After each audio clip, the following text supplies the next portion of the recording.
Welcome, everybody, to episode 5 of the Canuckleheads podcast. My name is Justin. I'm joined by my co-host, Mr. Wes. And we got some Canucks games to talk about. And this was not a great week for Canucks hockey. We played 3 games since the last time we recorded.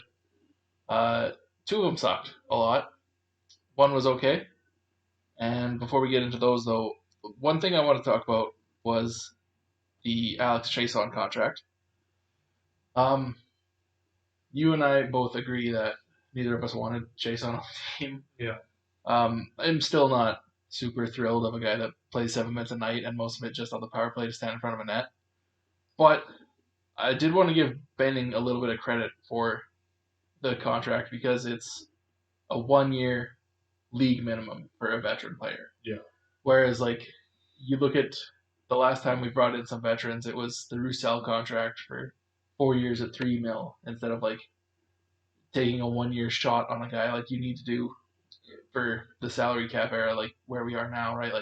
Pay your young guys like Petey and Hughes, but don't overpay your fourth line, and even then you got to get some value on your third line too, right? So it's. And that's the thing. You see a guy like Corey Perry, he gets a 1-year deal at $780,000 or whatever it was. It's okay, that's kind of where the league's trending for guys of that age. Yeah, and Corey Perry made his money too. Right now, he's just trying to win, or in most cases, play wherever would give him a shot. Yeah. But yeah, I just wanted to mention that just to kind of shine a bit of light on the Chiasson contract instead of just like we've been doing the whole time. Because that's the thing. It's not a terrible contract. It's just we're not that happy about him being on the squad. But I've seen a couple wrinkles in his game over the past few games that I wasn't that upset about. So at the end of the day, I'm a little bit happier about it, but I'm really happy we only took a 1-year shot. Yeah, he's just slow.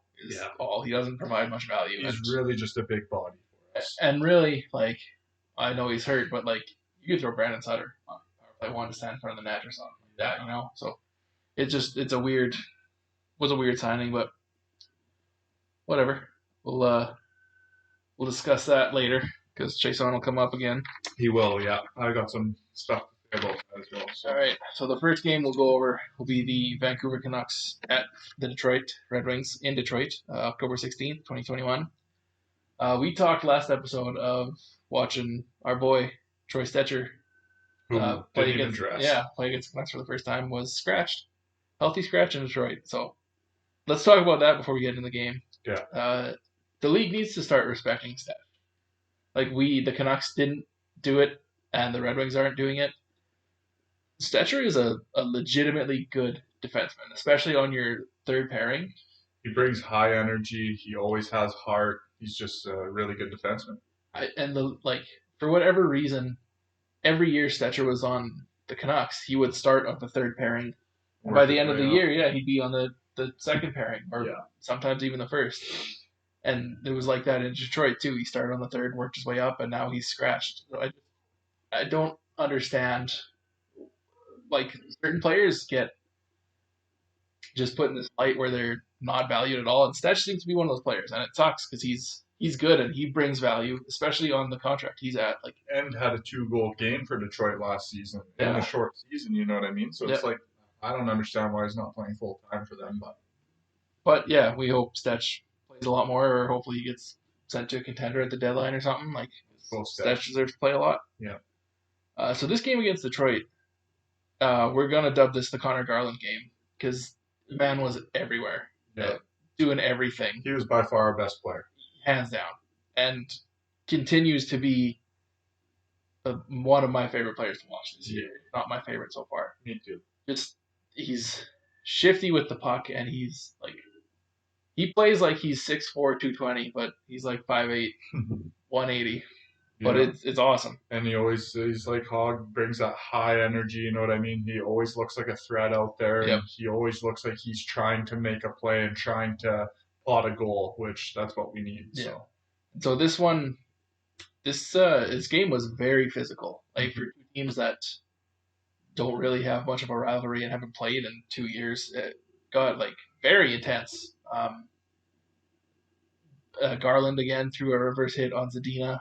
And we'll get into this more too. The refs were assessing, like, gonna give him a 5-minute major for it. Which is ridiculous. Yeah. They were trying to say he was targeting the head. And it's hard. It's a hard angle to see. I think he mostly catches Zadina in the chest, but he hits him with his back. So I don't really understand how you can call it targeting the head. And then they changed it to through the elbow. Yeah. And clearly in the video from multiple angles, you can tell there was no elbow. Yeah, it was just this was a very poorly officiated game. Yeah, it was a clean reverse hit, and the Detroit player honestly put himself in a bad position there, and that's why the hit looked so devastating. Yeah. And you can't call that a penalty just because the other guy put himself in a vulnerable position. That's on him. That was no penalty at all. Yeah. You could see Garland skated to the box, and he was laughing when the refs pulled him to the box because he was like, no way. Yeah.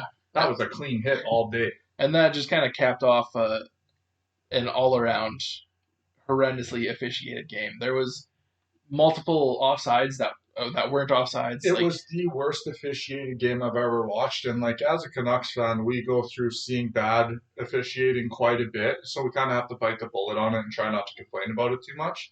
But this game was extra bad. Yeah. Like even there was one point where the referee thought that their goalie had the puck covered up.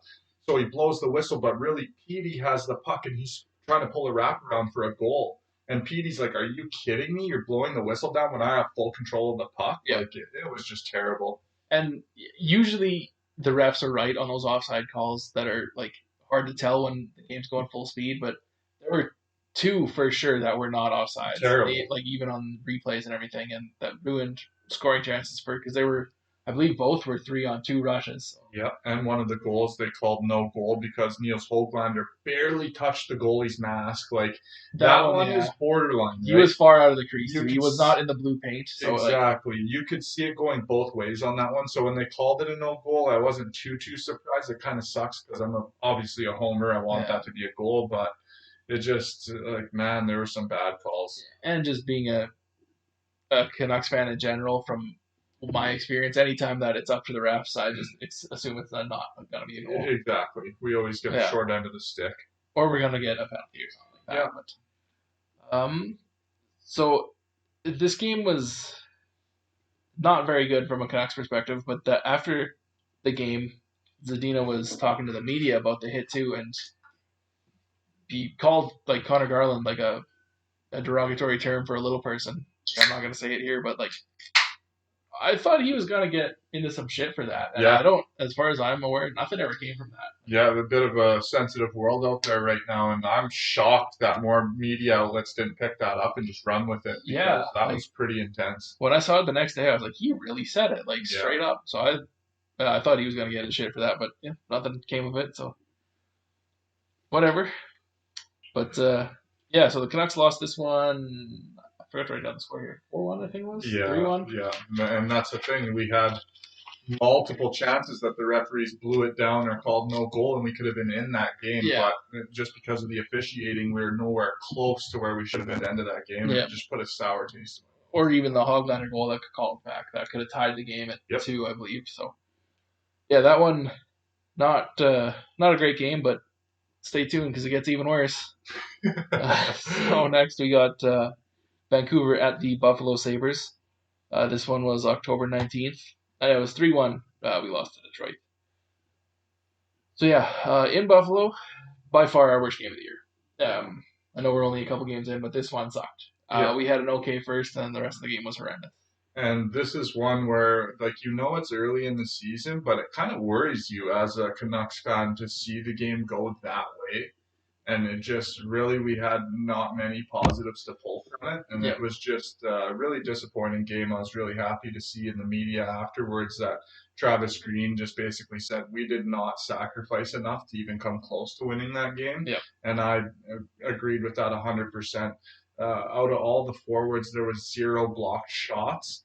And if you want to win in this league, you're going to have to jump in front of the puck, block shots. You're going to have to make sacrifices out there to catch wins. So it was. I was glad that he highlighted that and made it known to our players that we're going to have to try harder to get wins in the NHL. Yeah. So I forgot to mention the notes here. Connor Garland scored in that Red Wings game there. in his first year. Beautiful snipe too. It was a far nice out, like it was a gorgeous goal. It's just that was a terrible game, so you can't really talk about that. So back to the Buffalo game here. No Quinn Hughes with an injury. No Kyle Burrows.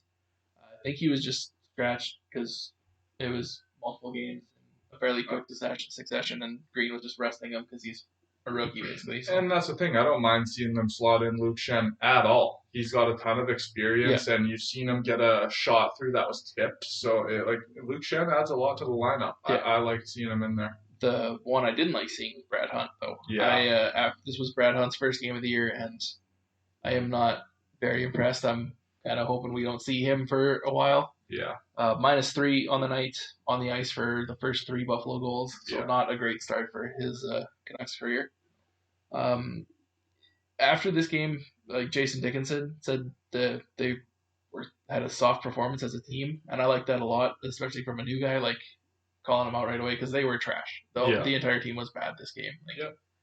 The first was kind of okay, but it was just after that it was just an onslaught. And like no disrespect to Buffalo or Detroit, like Buffalo's on a nice little run to start the year here, but at the end of the year they're probably going to be 2 bottom teams, and you can't let points slip to these guys, right? Like everyone's going to play them twice this year, so that's most teams are going to take 4 from them in the Western Conference. Yeah. Like Edmonton, you know what I mean? Like we can't let easy points like that slide this early in the year. Yeah, exactly. That's exactly how I felt, and I like how Bo Horvat, he said in his interview after the game, like, I like how he didn't call anyone specifically out. He just said, my game needs to be at a higher level. I need to play better. Yes. And I just think he set such a good example by saying that, because obviously if his game needs to be better, everyone else has to follow. Everyone's game needs to be better. And I would agree with that. Like, Bo, I wouldn't say he's been bad, but he hasn't been very noticeable. Like, for sure. Like, usually he can elevate his game to higher than what he's playing. Absolutely. But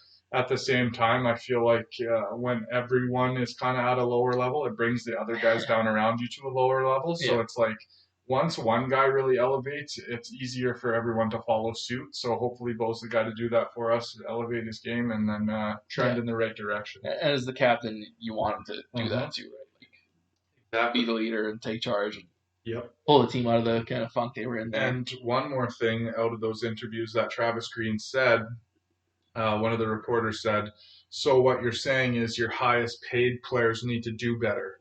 And Travis Green said, well, yeah, I said our good players need to play better. So it is kind of funny that they hinted at the fact, like, Petey, we just paid you a big contract. You're not doing a ton out there. So we need to see you kind of start trending in the right direction as well. So it's a collaborative effort. It's a team game, but everyone needs to get better here and start really showing their skill. And that is one of my notes I had here for kind of the skeleton of the podcast, is that we need more from Petey. Like, I would give him a couple games to get his timing back and everything, but now it's time for him to pick it up. It's go time. He's getting paid like a top player in the league, and he's got to perform like it. It's not unreasonable to expect that or to ask it from him, because that's what he is. He just took a little while to get warmed up. He still doesn't look like he's 100% at the PD level we're used to, but I'm still not worried about him. We need him to get going. And one thing that kind of bugged me about him in those first couple of games I seen out of him is that he would kind of just try and walk into the zone solo and like just try and knife through guys and then get the puck taken away. And it's like, man, come on, either dump and chase or else make a pass and get open. Like, don't just try and knife through 2 defenders by yourself to look good and then get a shot on net, because it's not happening. You're not getting through. Well, the thing with those, though, is he was getting through. Is just always at the very end, like you'd lose the puck or something like that. That's what I mean. You know what I mean? Like, it's only getting through if you still have the puck. You just got to wire a shot or something. Like, it's fun to watch, but it's ultimately ineffective here. Exactly. But we lost this one 5-2 to Buffalo. Just the worst game of the season, like, so far this year. Hopefully we don't see much worse than that, because goddamn. But on a positive note, a great bounce back game. Yes, and we will get to that. October 21st against the Chicago Blackhawks in Chicago. celebrating Patrick Kane's 1,000th game, which I believe was 33 games ago. Just, Yeah. he wanted to wait for the fans to be in the building. Exactly. Patrick, I'm glad we could ruin that for you. And that's how I knew the Blackhawks were going to come to win this game. It's at home with fans. They're celebrating his 1,000th game. They were really going to try and win that game, and they had nothing. Yeah, and even in his speech after his ceremony, and they gave him the silver stick, he said, "Let's get a win." And you did not, sir. But we had something to prove in this game as well, so I was glad we proved it. Yeah. So going back to the theme of scratches here, no Vasily Podkolzin in this game. He was scratched for Jason. Which is garbage to me. Like, just scratch Jason all the way around. Well, here's the thing. I'm okay with occasional Podkolzin scratches. He's a rookie. Yeah, like let him watch the game from a different perspective. Yep. And it just sucks that Jason's the one that goes in for him because no, for sure. He doesn't really. He's really just a big body in front of the net for us. And another former Canuck that was scratched was Adam Gaudette. We did get to see him play the Canucks for the first time. Which is kind of weird. Troy's scratched against the Canucks, then Gaudette's scratched against the Canucks. Kind of weird, but also, like in the Gaudette trade, maybe it just shows we got rid of a guy who was not trending in the right direction. Yeah. Because Matthew Highmore played tonight, and he got an assist too. So a beautiful assist. Yeah. We had Quinn Hughes back, and we had the Lotto line starting the game. I believe they got put together back in Buffalo towards the end of the third, but they were starting tonight. So I love to see that. Yes, absolutely. Yeah, so the Lotto line was rolling again. And so Chason was in for Podkolzin and put on the first power play unit, and then Bess got bumped to the second power play unit. And this is where I want to chime in about this, because on that first power play, there was a dish across right to Chason, and he tries to get a stick on it, and Buddy slashes his stick and breaks it. So it causes a penalty. Then we're on a 3-on-5. And, well, Did you say it was the first power play? It was a later power play, but yeah. That happened? Okay, yeah. I just wanted to touch on this because I noticed as soon as it became 3-on-5 for us, they pull Chason off the ice. They put Besser on. Which is the right choice. And look what happens. Who scored that goal? My boy, Brock Besser. So, yeah, we were getting way ahead of ourselves here. It's okay. I had to touch on that because I was glad for the rest of the game. I noticed any power play that we got, any chance, they put Besser on instead of Chason. And it's because he's just a way more effective guy to have on the power play. He's going to score goals. Chason's just a big body in front of the net. So yeah, with Brock, he can score from anywhere. Chason's going to score standing on the crease. And that's the thing. You can't even trust Chason to be in the bumper play position, which best you can trust him to be there to make that pass out front to Bo or to Millsy, whoever's standing there. So I just feel like maybe they fixed that situation now, and you're going to see Besser on the first power play. Yeah, and then I just have it noted here, it was a bad first power play. The power play has just been off kind of all year. Yeah, our PP1 struggled a bit this year. Yeah, it's something that sucks, right? Because if we're going to be competitive, we need that power play rolling. Yeah. The year we went to the playoffs in the bubble, we had one of the better power plays in the league. So just something that you got to straighten out. And yeah, they'll get it rolling here. They just got to play a couple more games here. It's just so frustrating to be excited for a power play, but also in the back of the mind think that it's just going to kill your momentum. Yeah, you don't want to not have confidence in your power play on. So we had a goal by Jason Dickinson. Just a nice kind of snapshot in the slot. A great pass from Highmore. He backhand saucered it over a couple sticks and right on the tape. And absolutely great triangle play. Came out from the sideboards, out to the backboards, popped it. Yeah. Perfect backhand sauce to Dickinson, snipes top corner. Yeah, it was good effort from Highmore too, just to get to the puck and then bank it over to Hoglander, who sent it back to him, and then fought.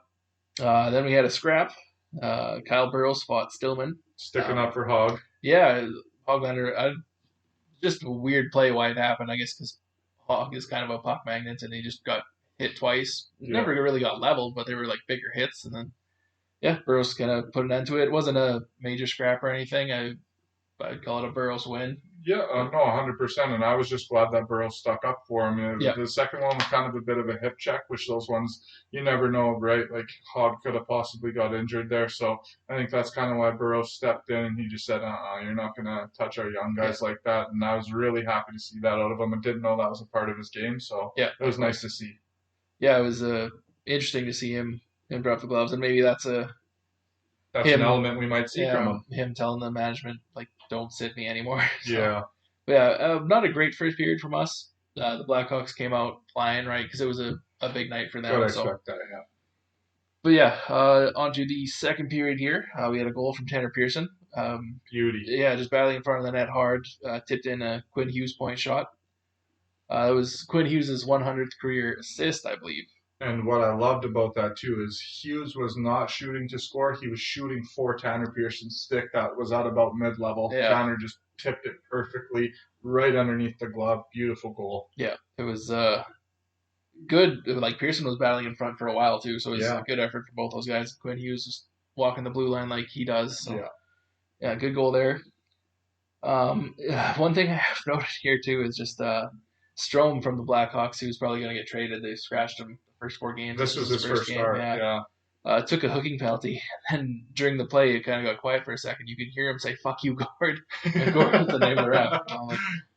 I just thought that was funny, so I wanted to throw it in there. Yeah. But I'm surprised he didn't get another penalty for that. Like, yeah, no, 100%. Yeah. You can get penalties for that kind of stuff. So. Yeah, then on that power play, the Blackhawks took another penalty, so that's the 5-on-3 that Wes mentioned before too. And yeah, just a good goal from Besser. It was PD passed it to him, and he took a couple whacks at it. It was a good job to stick with it. Like if the goalie saves that one, he kind of got robbed a little bit, but he didn't just like turn away or something. He stuck with the rebound and buried it. And what I loved about it was first shot doesn't even elevate it close to what he wanted to. Second attempt, no mistake. Yeah. Top shelf, seal the deal. Let's go, Bess. And then the nice thing about the 2-man advantage too is the power play was finally moving around. They weren't just like PD wasn't just standing there waiting to take a shot, and it was just all three of those guys, Miller, PD, and Hughes, were rotating and like moving instead of just PD and Hughes playing catch, or Hughes and Miller playing catch for a little bit, or chilling spots. That was my biggest complaint on the last pod is our freaking PP1 is just standing there. They're all stationary, just passing the puck around. Like, you guys need to move and make threats out there. Make the goalie really think, like, where is it coming from? Not just, okay, I see this pass, and then he can get in position. Yeah, and then so that was, and like it's easier, right? On a 5-on-3, there's more ice, but still, it's something that you want to see, right? Like, you have to score on a 5-on-3. I think that's such an important part of the game. That's a layup of a freaking chance. You have to score, especially when you have firepower like the Canucks do. Yeah. Like you have to. And that being said, too, this is another topic I wanted to talk about on the power plays. I would like to see them. I don't know if you necessarily need to change the position of a lot of guys, but I want to see them have the puck down low more often instead of just Edie and Miller, or Hughes and Miller by the blue line and just dishing half back on the forth. Circle. Yeah, that seems where all our movement is. I would like to have it in the corner, right? Because then you can throw it from corner to corner, like just get the whole penalty killers moving instead of just use the whole zone. Just having the 3 guys stay still and the one just block Miller and Hughes. I totally agree. It's just something that I've noticed that has bothered me a little bit too. While we're on this topic, also, I think that the team has been giving Quinn Hughes really bad passes at the blue line, where we're lucky it is Hughes because he can make these plays, but they'll pass. He can take it off the skate and get it to his stick, but it's like not everyone can do that. I don't mean like a bad pass, just like there'll be a guy on him and they'll give him the puck and he has to. They always rely on him. Yeah, he has to just pull these crazy moves, which he can do because he's a great player, but it's just like it's something I've noticed that's been bothering me. Like Miller will be cutting across the blue line and he'll just drop Hughes a puck and the guy's right there anyway, so Hughes has to do a bunch of stuff instead of Miller just like throw it to the corner or to the open guy or something like that. Dump it low. Yeah, and that was one thing that Travis Green touched on as well, is that our puck management has been pretty poor. Yes. And I could 100% agree with that. Like, once we get the puck, we're not confident enough for one guy to handle it till we have control and then make a pass. It's almost like we're just flipping passes and getting intercepted, and then it just creates goal for the other team because we don't have confidence to control the puck, which we don't want to be known as a team who does that. Yeah, you want guys when they have the puck, like when PD's at his best, he's confident, and I think PD's always confident. He just is so hard on himself that that's what really is his deterrent a lot of times. He sets such high standards that it's hard for him to live up to it, but that's what he expects that of himself. He's a damn good player. He just maybe has to take it easy on himself a little bit. Yeah. So we had a goal from Connor Garland, an empty netter goal. It was a great lob pass from Tucker Poolman, who threw it up the middle and kind of over a couple sticks, and got Garland coming out of the box. It was a ridiculous backhanded sauce Yeah. pass right onto the tape out of the box. Like, I don't even know, like 100-foot pass off the backhand. Like, Yeah, it was basically ridiculous pass in his corner out to the Blackhawks blue line. So yeah, it was nice. And so up until this point, there was 1 minute and 2 seconds left in this game, I believe.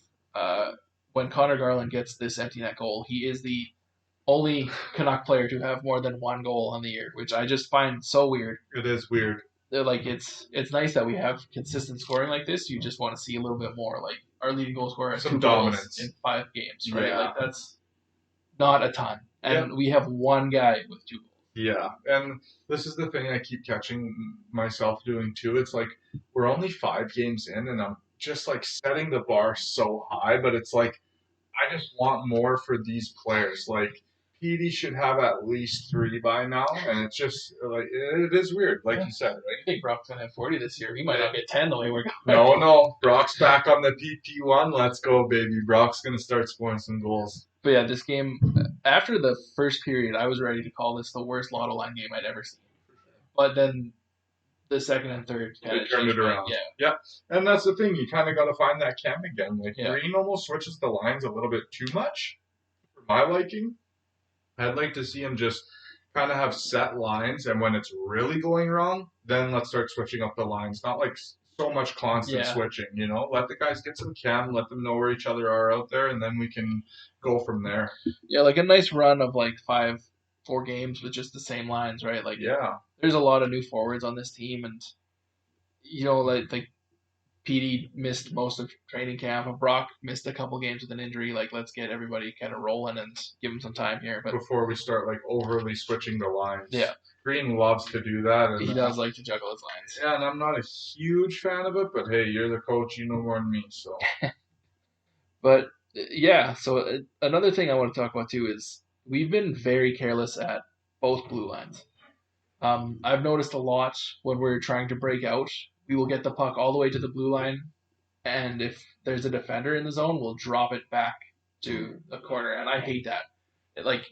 Because we'll have guys open too that are available for that to just keep the puck moving forward, but instead we won't even negate the offside. We'll just throw it back in our zone, and we've been in the turnover machine as a whole team, and it's been leading to some scoring chances. And this goes back to the puck management thing. Yeah. Like, our puck management needs to be, like, at least 30% better. Yeah. Like, the game against Chicago, Bo, who never, I don't remember ever getting mad at Bo for making a bad play, breaking out, had the puck coming around the corner and just turned around right into a Blackhawk. Like, it just...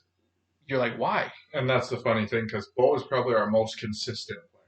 Yeah. Like, he is just on night-to-night basis. You can expect a certain game out of Bo, and he'll give that to you every night. Yeah. So it's weird when you start seeing him kind of flustered, then we got a problem. So. Yeah, and then even when we're on offense too, right? It always seems like we fight the blue line a little bit. Like Alex Edler getting bumped off power play 1 when Quinn Hughes came in has kind of lowered it a little bit, but for whatever reason, it seems like a defenseman is never in the right spot. If a puck gets banked off the boards or something, like it always escapes the offensive zone, and then we have to reset. But we've just been careless at both blue lines, and it's frustrating because we'll get pressure, like we'll start like sustaining some pressure on offense, and then we have a bad pass, and then we got to restart.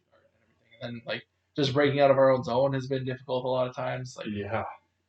So that's one thing that I would like to see cleaned up. And just a lot of it is just skating, right? Like there's the 2 plays a couple of games ago we talked about Miller just not moving and just trying to throw a backhander across the ice in his own defensive zone, and shit like that won't work in the NHL. No, it's almost like Huggy just needs to run practice for like 3 days. Quinn, just teach everyone how to skate and control the puck as good as you can, and this puck management conversation goes out the window. Yeah. And like Hughes has his moments too, but he's by far our most consistent at breaking the puck out, and it's a major part of his game. Like when he was getting drafted, like his draft year, that was kind of one of his things is he good defensively? And it's who cares if he's always has the puck and is on offense. Yeah, if he's just breaking out of the zone all the time, who cares? Like, yeah. If he's never gonna play defense, I don't care if he's good. Yeah, but that's the thing. He has so much deception in his skating as well. Like he fakes one way, fakes the other way, then cuts the way that he originally feinted to, and it's just like he throws guys off so easily, and he's so good with the puck. Yeah. Breaks the puck out beautifully. So yeah, he's a one-man breakout machine. Yeah. So that is pretty much all our games this week. We have one tonight against the Seattle Kraken. Go.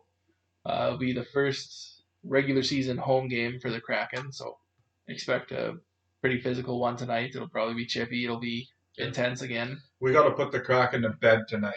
We got to go out there, put on another freaking 4-1 performance. Don't think it'll be that score, but I hope we go out there and play our game again like we did against the Blackhawks and come away with a win. We do need to have a good game because it's been hard. It's been a hard road trip, right? Because we got the home opener in Edmonton, right, which is hard. You have the two of the best players in the world.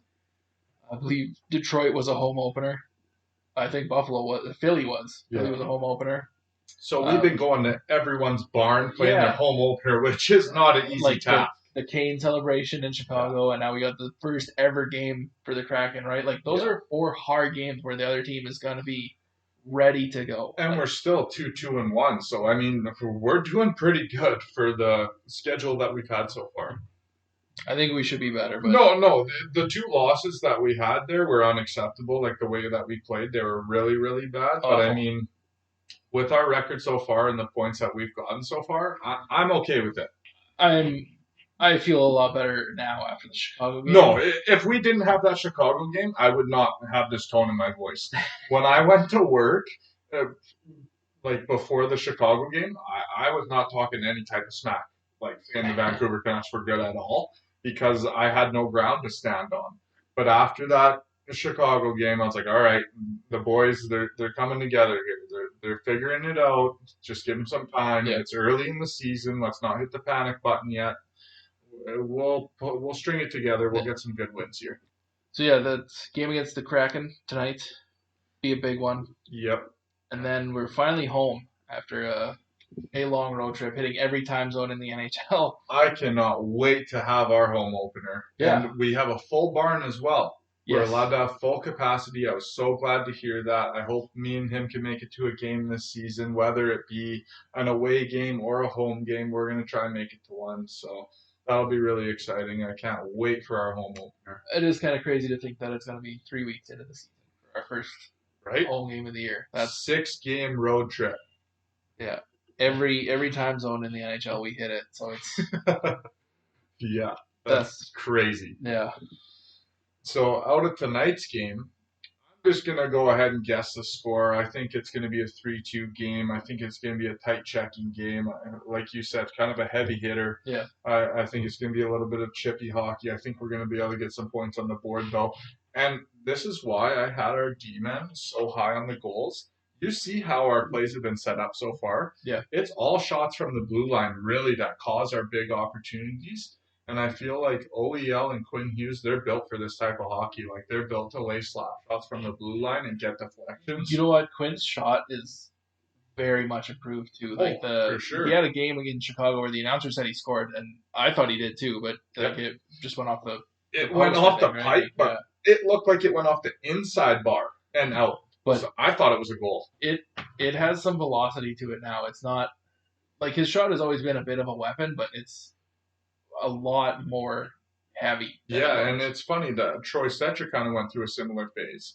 His shot really wasn't developed yet, and there was like a solid camp that he just went through developing his shot, and I feel like that's like the only wrinkle in Quinn's game is just make your shot more powerful, and he's done that. So yeah.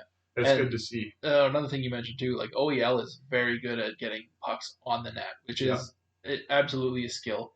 Alex Edler was like okay at it, and that's basically been our franchise defenseman, right? So this is why he comes up a lot because that's what we're comparing him to. Like, yeah.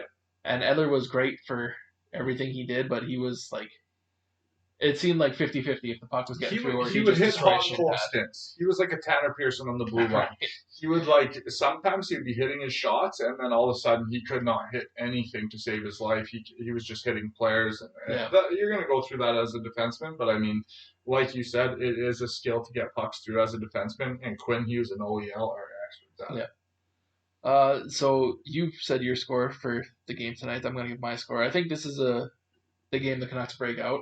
I'm giving this one 6-3 for Canucks. Woo-hoo-hoo! Let's go! Besser's got one of them, guaranteed. I think the power play gets rolling. I think the Lotto line has a big game. Because the Kraken have not been... They don't have that Vegas hype. No. They're 1-5, I believe. Yeah. So they look like an expansion team. Yeah. It's great that Seattle has a team and that they're in the league and everything now, but they have not been this juggernaut like the Golden Knights were in their first year. It's kind of funny. They tried to take the blueprint from the Golden Knights and apply it to this team, but I just feel like they didn't have quite the selection the Golden Knights. Teams learned from that Golden Knight year. Yeah. I think a lot of teams, look at the Florida Panthers, they gave Vegas 2 pieces of their first line to not draft 100%. to not take this other player, right? Yeah. No, 100%. I feel like they tried to take the blueprint. It just didn't quite work out. But they still have a good team. Don't get me wrong. They have some good guys. Really like Brandon Tanev, and I really like how he was on Spit and Chicklets. Watch the episode. It was really good. So shout out to those guys. That's another thing we should actually talk about, too, before we start wrapping things up, is other podcasts that we listen to. I listen to a lot of other Canucks podcasts. I listen to the Vancast, Thomas Drance and shout out Farhan Lalji. Yeah. The new host on that. I like those guys a lot. Thomas Drance is a very good writer. He writes for The Athletic. You've probably seen him if you watch Canucks games at intermissions, doing interviews with Dan Murphy. I think he's just a very smart hockey consumer. He is. And he knows his analytics a lot more than I do, so I like reading his pieces a lot. Yeah.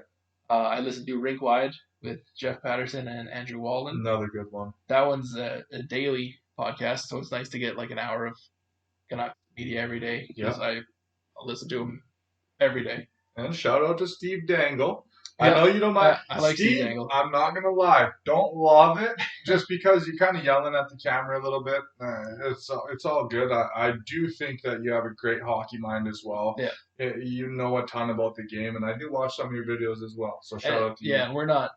I like the Leafs, but I don't really ever watch them unless it's the playoffs and the Canucks are not in the playoffs. And this is the funniest conversation, too, because I have so many buddies from my work. One's an Edmonton fan, one's a Calgary fan, 2 are Toronto Maple Leafs fans.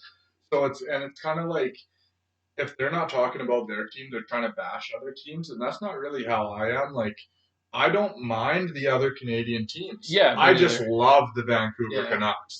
I'm not a hater by any means, but I'm a full-blown Vancouver fan. Especially being in the Western Conference, right? You don't really have a chance to... After last year when Montreal, when Tyler Foley was scoring 8 goals a game on us, I kind of hated the Canadians a little bit. But even then, I got nothing against the Eastern teams like Montreal, Toronto, Ottawa. No, for sure. I don't hate the Canadian teams. And shout out to Toff. Wish we still had you, bud. I don't hate the other teams. I don't even mind watching them. It's just I love the Vancouver Canucks. I think that's mostly it for... I check out 32 Thoughts every once in a while. Yeah. I'm not a hardcore listener of that one, just kind of whenever they have something interesting to talk about. Yeah, and that's the thing. I just kind of catch the clips from that one. I don't really listen to full episodes or anything like that, but it's another good one. Yeah, and I know you're also a big Spit and Chicklets fan. I watch once or twice. Every Spit and Chicklets. The Sandbagger Invitational, shout out. Love those videos. I'm really, really into those guys. And as far as NHL podcasts go, that's my main one. That's my go-to. That one's cool because both those guys played in the league and they had different jobs. Ryan Whitney was a good point-producing defenseman for a stretch. And Biz has that fighting element, so he can relate to the tough guys that come on, which I like. And then also, I like RA a lot. RA, he's just kind of a big hockey lover. He's snuck into a few Stanley Cup celebrations, stuff like that. So he's kind of he's got a cool resume as well. And then Grinelli, obviously, he's their editor. He's also got some good points. He's actually a decent hockey player himself. So I really, really like that podcast. Big fan. if you can't tell.